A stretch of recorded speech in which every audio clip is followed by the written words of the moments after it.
नमस्कार विद्यार्थियों, आज हम कक्षा 10 के महत्वपूर्ण अध्याय द्विघात समीकरण के बारे में चर्चा करेंगे। यह न केवल कक्षा 10 के लिए अपितु बड़ी कक्षाओं के लिए और प्रतियोगी परीक्षाओं के लिए भी महत्वपूर्ण अध्याय है। तो आइए हम देखते हैं द्विघात समीकरण। तो द्विघात समीकरण का मानक रूप है ax² + bx + c = 0। ध्यान रखने वाली बात यह है कि यहाँ a कभी भी 0 नहीं होना चाहिए, क्योंकि 0 होने पर x² का पद समाप्त हो जाएगा। तो x² का पद होना अत्यावश्यक है, तभी वह द्विघात समीकरण कहलाएगा। उदाहरण है x गुणा x + 2 + 4 = 0। तो x² + 2x + 4 = 0। यह एक द्विघात समीकरण होगा, क्योंकि इसमें x² का पद हमें दिखाई दे रहा है और वह किसी भी रूप में कैंसिल नहीं हुआ है।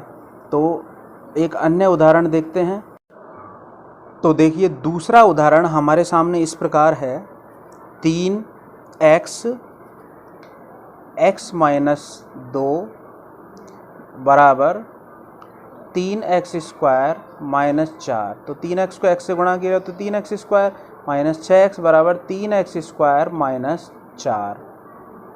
तो 3x² से 3x² कटा तो हमारे पास बचा 6x - 4 बराबर 0। तो जैसा कि हम देख पा रहे हैं, यहाँ x² का कोई पद विद्यमान नहीं है, तो यह एक द्विघात समीकरण नहीं होगा। अगला बिंदु है द्विघात समीकरण के मूल। तो मानक रूप में द्विघात समीकरण इस प्रकार है। ax² + bx + c = 0। जहाँ a बराबर 0 नहीं होना चाहिए, तो माना इसके गुणनखंड हैं x - अल्फ़ा x - बीटा बराबर 0। तो x बराबर अल्फ़ा तथा बीटा इस द्विघात समीकरण के मूल कहलाएंगे। देखिए, द्विघातीय समीकरण के मूल के बारे में विस्तृत चर्चा करें तो हमने पिछली कक्षा में पढ़े थे द्विघातीय बहुपद। तो द्विघातीय बहुपद ax² + bx + c के जो शून्यक होते हैं, उसी प्रकार द्विघातीय समीकरण जो होता है ax² + bx + c = 0 के मूल होते हैं। अर्थात किसी द्विघातीय समीकरण ax² + bx + c = 0 के मूल x के वे मान होते हैं जिन्हें उस समीकरण में रखने पर उस समीकरण का मान 0 हो जाता है। साथियों, अब हम मध्य पद विखंडन विधि की सहायता से द्विघातीय समीकरण के मूल ज्ञात करेंगे, जैसा कि हम पिछली कक्षाओं में भी पढ़ चुके हैं। तो पहला और दूसरा उदाहरण इस प्रकार है कि x² + 5x + 6 = 0 तथा x² - 7x + 10 = 0। देखिए, दोनों ही उदाहरणों में प्रथम व अंतिम पद का गुणा जोड़ के रूप में प्राप्त होता है, तो हम मध्य पद का विखंडन भी जोड़ के रूप में ही करेंगे। ये बात ध्यान रखने वाली है। तो पहले उदाहरण में x² + 5x + 6 = 0 है, तो हम 5x के टुकड़े करेंगे कि हमें 6x² प्राप्त हो जाए। तो 5x के टुकड़े हो गए 3x + 2x, और इन्हें गुणा करने पर हमें 6x² प्राप्त हो जाएगा। तो अब हम लिखते हैं x² + 3x + 2x + 6 = 0। अब प्रथम दो पदों में x कॉमन आया तो अंदर बचा x + 3, तथा अंतिम दो पदों में 2 कॉमन आया तो अंदर बचा x + 3 बराबर 0।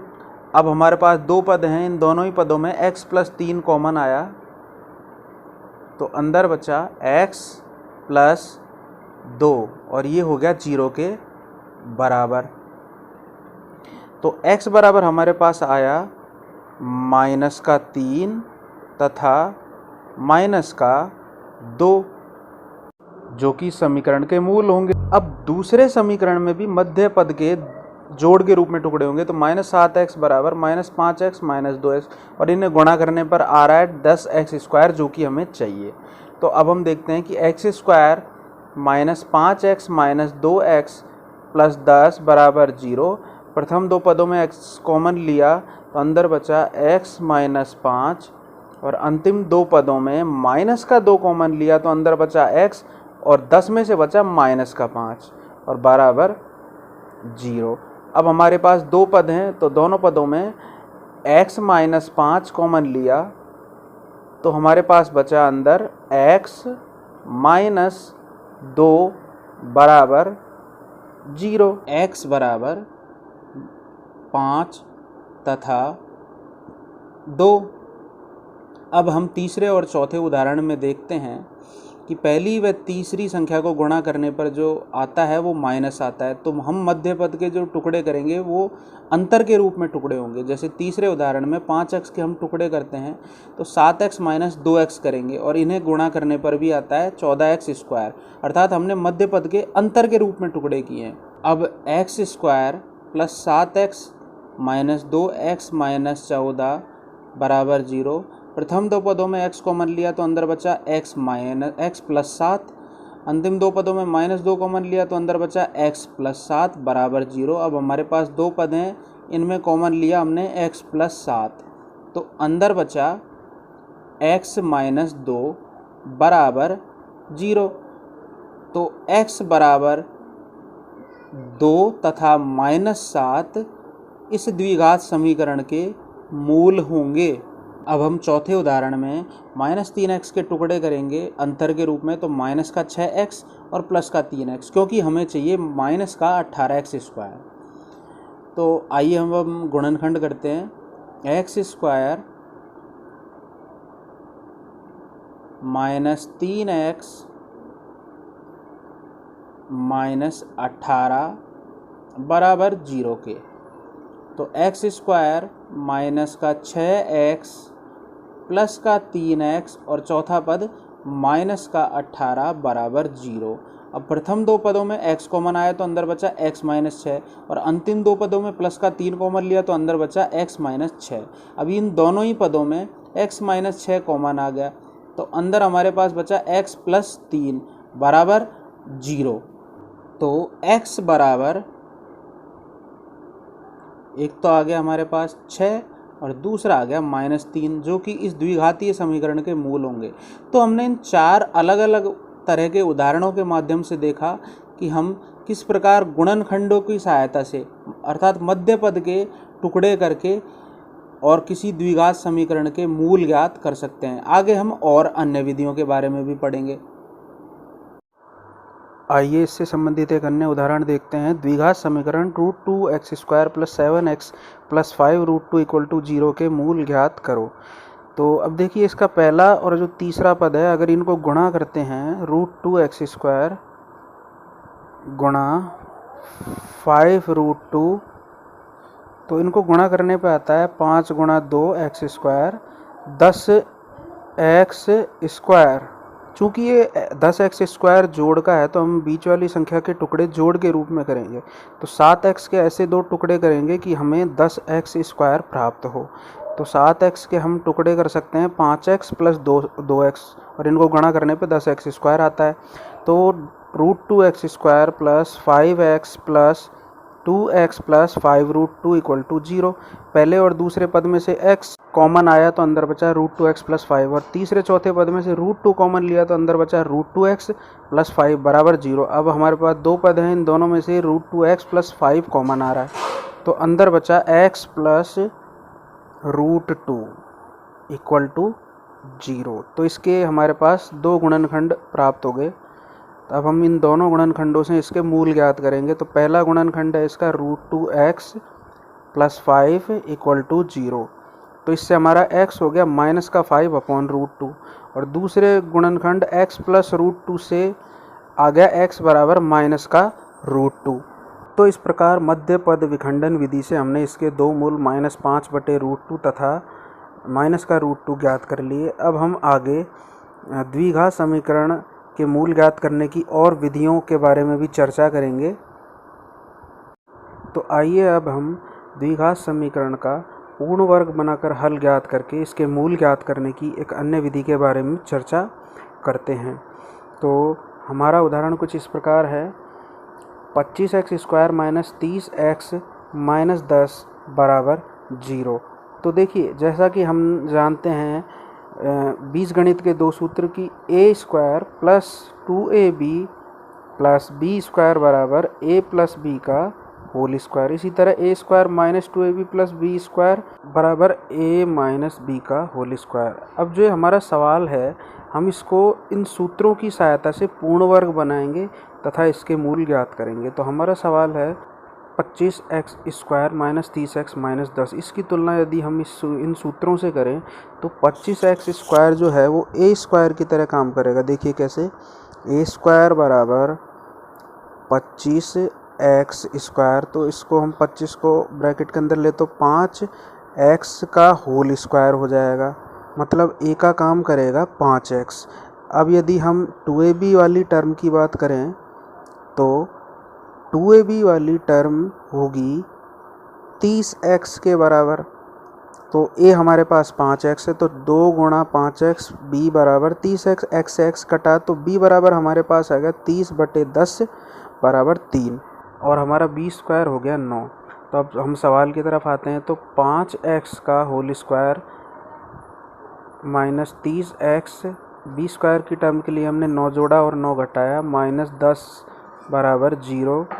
तो 5x square minus 30x plus 9 minus 19 बराबर 0। तो 5x माइनस 3 का होल स्क्वायर माइनस 19 बराबर 0। अब इस समीकरण को आगे हम सामान्य रूप से हल करेंगे। तो हम 19 को दाईं तरफ ले आएंगे तो 5x माइनस 3 का स्क्वायर बराबर 19।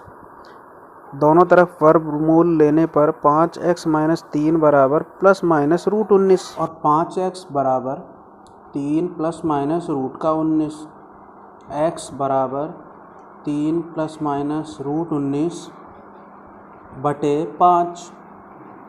तो हमारे मूल हो जाएंगे x बराबर 3 प्लस रूट 19 बटे 5 तथा 3 माइनस रूट 19 बटे 5। इस प्रकार हम किसी द्विघात समीकरण का पूर्ण वर्ग बनाकर उसके मूल ज्ञात कर सकते हैं। तो आइए अब हम एक अन्य उदाहरण लेकर पूर्ण वर्ग विधि द्वारा उसके मूल ज्ञात करने का प्रयास करते हैं। तो उदाहरण है द्विघात समीकरण 3x square minus 5x plus 2 के पूर्ण वर्ग विधि द्वारा मूल ज्ञात करो।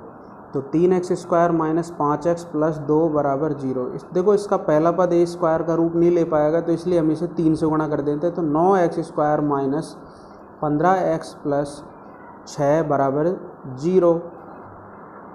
अब हम 9x स्क्वायर को लिख सकते हैं 3x का whole square minus 15x plus 6 बराबर 0।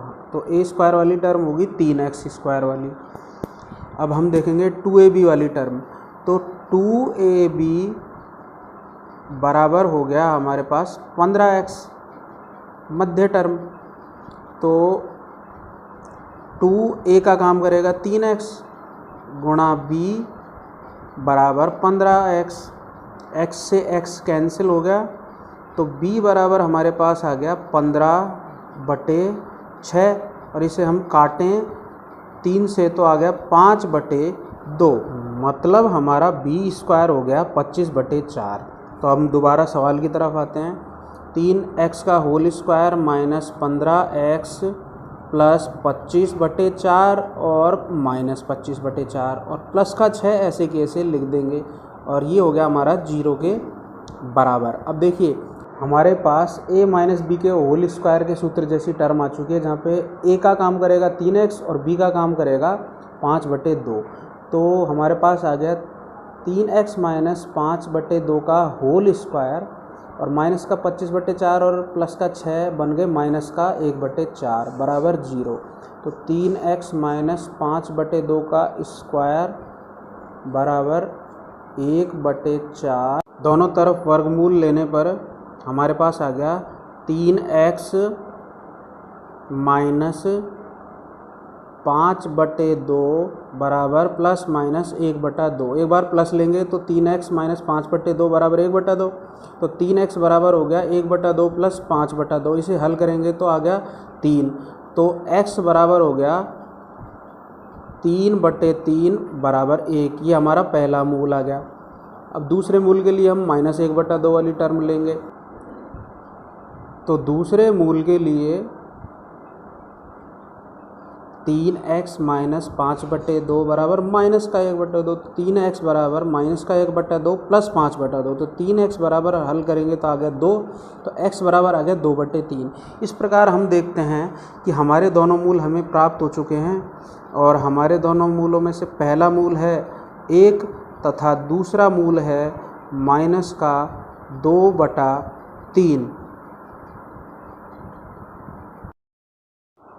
अब हम एक द्विघाती सूत्र के बारे में चर्चा करते हैं जो कि द्विघात समीकरण के व्यापक रूप से बनता है और इससे हम डायरेक्ट द्विघात समीकरण के दोनों मूल ज्ञात कर सकते हैं। यदि b² minus 4ac is greater than equal to 0 है तो द्विघात समीकरण ax² plus bx plus c बराबर 0 के मूल होंगे minus b plus minus root का b² minus 4ac upon 2a।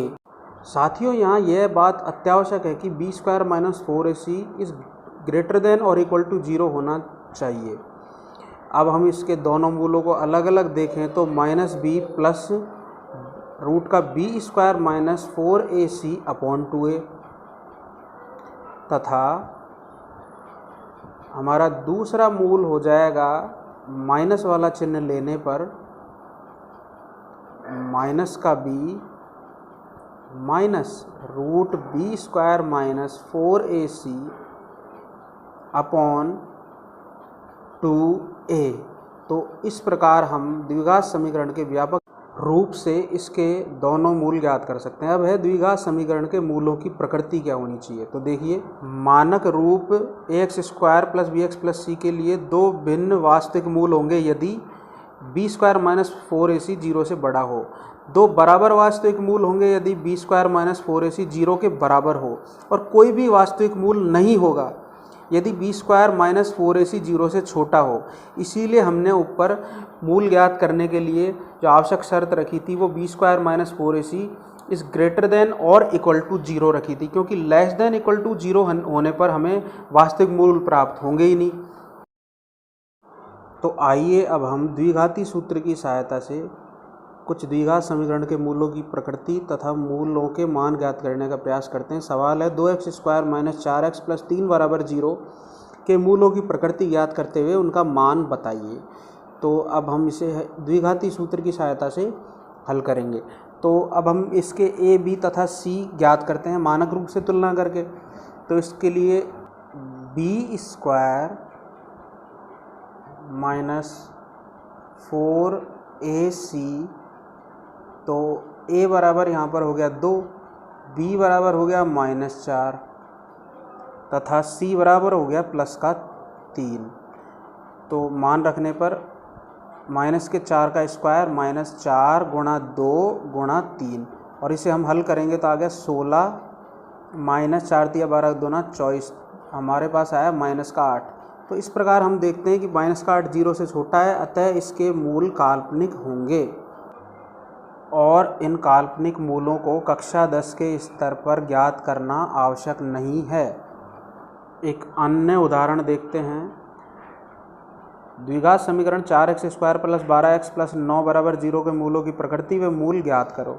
तो इसके लिए हम दोबारा b² माइनस 4ac काम में लेंगे। यहाँ पर a बराबर हो गया 4, b बराबर हो गया 12 तथा c बराबर हो गया 9। b² माइनस 4ac में अगर इन्हें हम रखें तो 12 का स्क्वायर माइनस 4 गुणा 4 गुणा 9, तो 144 माइनस 144 बराबर हो गया। तो b² माइनस 4ac 0 आने का मतलब है कि मूल इसके वास्तविक होंगे तथा प्रकृति में समान होंगे। तो आइए, अगर हम इसके मूल ज्ञात ही कर सकते हैं तो आइए हम इसके मूल ज्ञात करते हैं। तो इसके लिए हम पहले सवाल लिख लेते हैं। 4x² प्लस 12x प्लस 9 बराबर 0। पहली और तीसरी टर्म को गुणा करने पर 36x² आ रहा है, तो 12 के हम टुकड़े करेंगे 6x + 6x, तो हमारे पास होगा 4x² + 6x + 6x बराबर 9। पहली दूसरी टर्म में से कॉमन आ रहा है 2x, तो अंदर बचा 2x + 3। तीसरी चौथी टर्म में से 3 कॉमन आया तो अंदर बचा 2x + 3। अब हमारे पास दो पद हैं, इन दोनों पदों में 2x + 3 कॉमन आ रहा है, तो अंदर बचा 2x + 3 और ये हो गया 0 के बराबर। तो हमारे मूल आगे पहले गुणनखंड से मूल आया x बराबर -3/2 तथा दूसरे गुणनखंड से मूल आया x बराबर -3/2। इस प्रकार द्विघाती विधि द्वारा हमें यह पहले ज्ञात कर लेना चाहिए कि किसी द्विघात समीकरण के मूल वास्तविक होंगे या नहीं। यदि उसके मूल वास्तविक होंगे तो हम उसे मूल ज्ञात करने की किसी भी विधि द्वारा मूल उसके ज्ञात कर सकते हैं। आइए कथनात्मक प्रश्न पर चर्चा करते हैं। क्या एक ऐसी आम की बगिया बनाना संभव है जिसकी लंबाई चौड़ाई से दुगनी हो तथा जिसका क्षेत्रफल 800 मीटर स्क्वायर हो? तो इसके लिए हम द्विघाती सूत्र को काम में लेंगे और पता करेंगे कि ऐसा संभव है या ऐसी बगिया बनाना संभव है। देखिए, जब भी ऐसा कोई कथनात्मक प्रश्न आए जिसमें एक चीज़ का दूसरी चीज़ से संबंध ज्ञात हो, तो हमें जिस चीज़ से संबंध दिया हुआ हो उसे हमेशा x मानना होगा। यहाँ लंबाई का चौड़ाई से संबंध दिया हुआ है, तो इसलिए हम चौड़ाई को x मानेंगे। तो माना चौड़ाई बराबर x मीटर, तो लंबाई इसकी दुगनी है तो लंबाई हो जाएगी 2x मीटर। अब हमें पता है कि आयत का क्षेत्रफल बराबर लंबाई गुणा चौड़ाई, तो 2x गुणा x मीटर स्क्वायर हो गया, तो ये हो गया 2x², इसकी इकाई हो गई मीटर स्क्वायर में, और ये होगा हमारा 800 मीटर स्क्वायर के बराबर। तो 2x² बराबर 800, तो 2x² - 800 बराबर 0। ये हमारा हो गया द्विघात समीकरण। यहाँ पर a बराबर 2 और b बराबर 0 तथा c बराबर -800।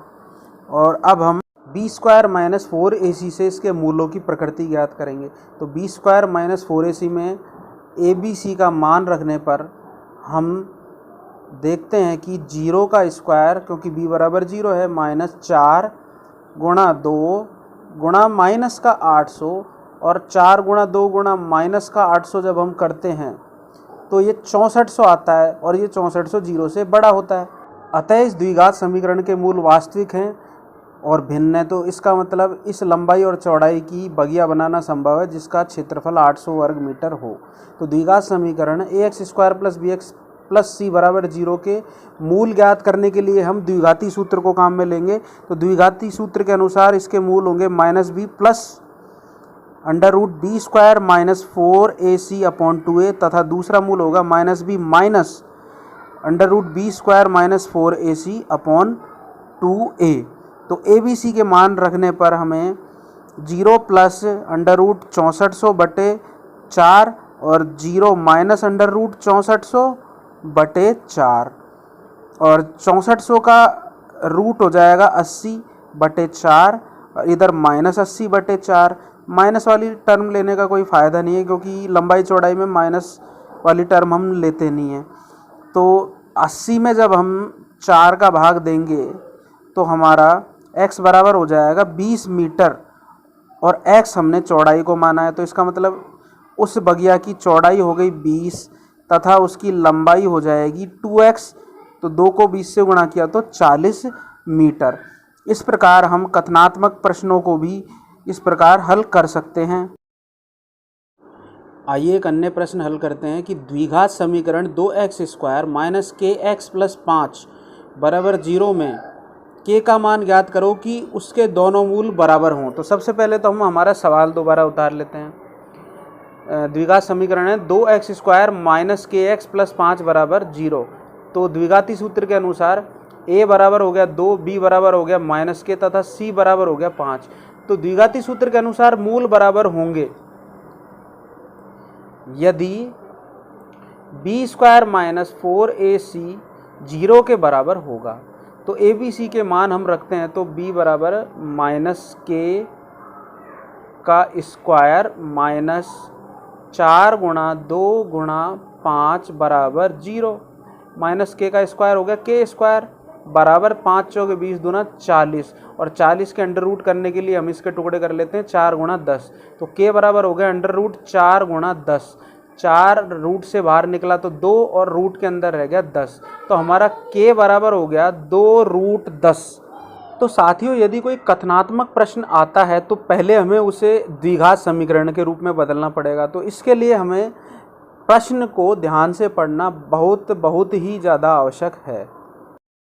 आइए एक अन्य सवाल पर चर्चा करते हैं। एक आयताकार खेत का विकर्ण उसकी छोटी भुजा से 60 मीटर अधिक लंबा है। यदि बड़ी भुजा छोटी भुजा से 30 मीटर अधिक हो तो खेत की भुजाएं ज्ञात करो। देखो, हमने पहले भी बताया था कि जिससे संबंध दिया हुआ हो x हमेशा उसी को ही माना जाता है। तो यहाँ पर हम छोटी भुजा को x मानेंगे।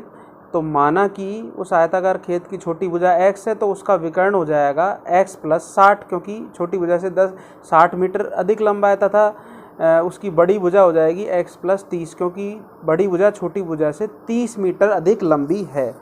मान लीजिए ये आयताकार खेत है, जगह कम होने की वजह से थोड़ा वर्ग जैसा लग रहा है।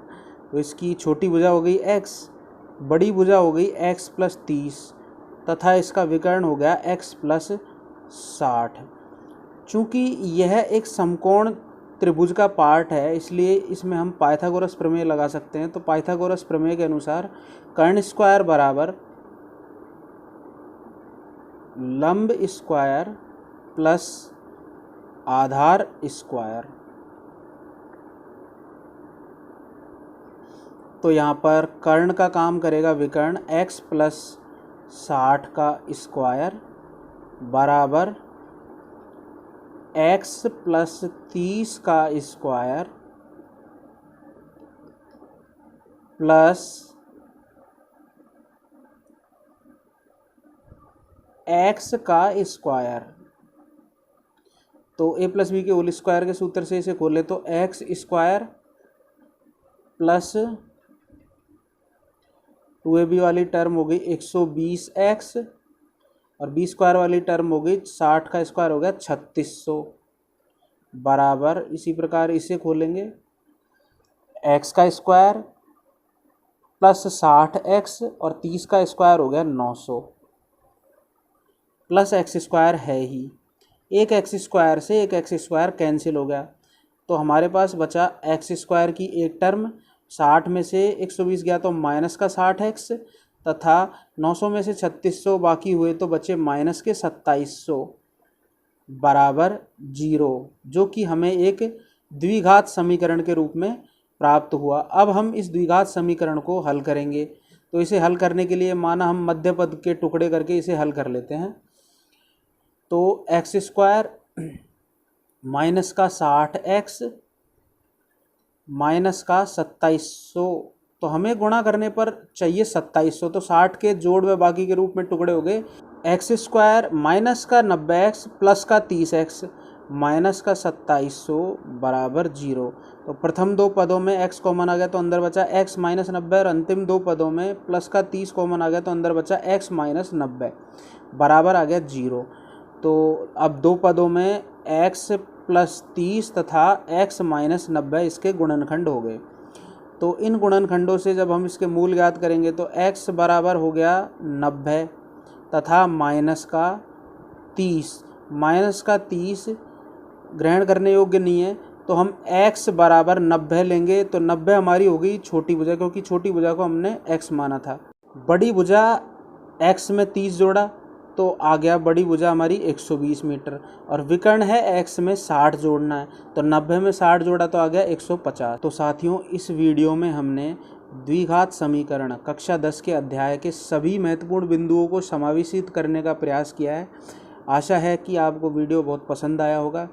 आगे भी हम इस कक्षा 10 की और अध्यायों को वीडियो में समावेशित करने का प्रयास करेंगे। हमारे ये वीडियो विशेष रूप से उन विद्यार्थियों के लिए समर्पित हैं जो हिंदी माध्यम से संबंधित हैं, क्योंकि हिंदी माध्यम के वीडियो YouTube पर बहुत कम उपलब्ध हैं।